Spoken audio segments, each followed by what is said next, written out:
Kung baguhan ka at gusto mong matuto ng tinapay, ito yung recipe na para sa'yo. Ngayon naman gagawa tayo ng all-purpose dough na pwede mong gamitin sa napakaraming klaseng tinapay. Sa isang bowl, lagay natin yung ating all-purpose flour from Pelmico flour, baking powder, salt, instant dry yeast, and ating sugar. Mix lang natin using spatula and then mag-create lang tayo ng well sa gitna. Lagay na rin natin yung ating fresh milk at yung kalahati ng large na egg and then mix lang natin to together hanggang makabuo tayo ng dough texture. And pwede na rin natin tong kamayan kasi medyo mahirap talaga pagka spatula yung gagamitin natin. And kapag dough na yung consistency niya, lalagyan na natin yung ating compound butter. Pwede rin kayo ditong gumamit ng margarine or shortening pero mas maganda kung butter yung gagamitin natin. Dito sa ating recipe today, hindi tayo gagamit ng dough mixer natin. Magma-manual kneading tayo. Kapag manual kneading, mga 15 minutes yung aabutin. Hindi naman ito masyado masakit sa kamay at sa braso dahil malambot lang naman tong ating AP dough. Minsan kapag masyado malakas yung grip natin, around 10 minutes pwede na yon. Makikita nyo naman yan kapag nag-window pane kayo. Kapag hindi na siya madaling mapunit, pwede na yon. Tapos nag-grease tayo dito sa ating bowl ng oil para mas maganda yung pag-alsa natin sa kanya.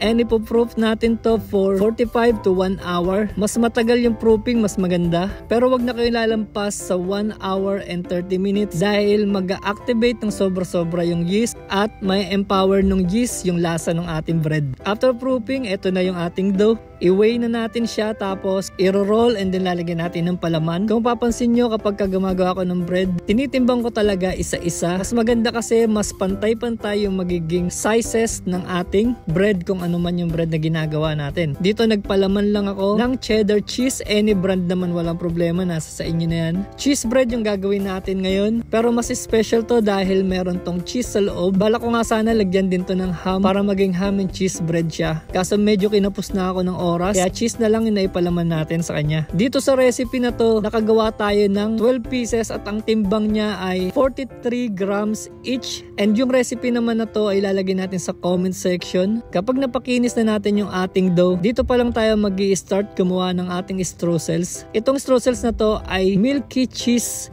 streusels. Yung recipe nito lagay na lang natin sa comment section dahil hindi ko na naisa-isa. And then meron ako ditong pan na 8x12 and grease lang natin siya na shortening. And then 1 by 1 didip natin. Saglit na saglit lang doon sa ating fresh milk. Kung ayaw nyo ng fresh milk, pwede naman yan water lang. After i-dip, ilalagay natin siya sa streusels natin. And then diretso na agad doon sa pan. And then just repeat the process. Kailangan lang dito medyo mabilis kasi madaling magbago yung texture ng streusels natin dahil meron tong cheese kaya mabilis siyang mababasa.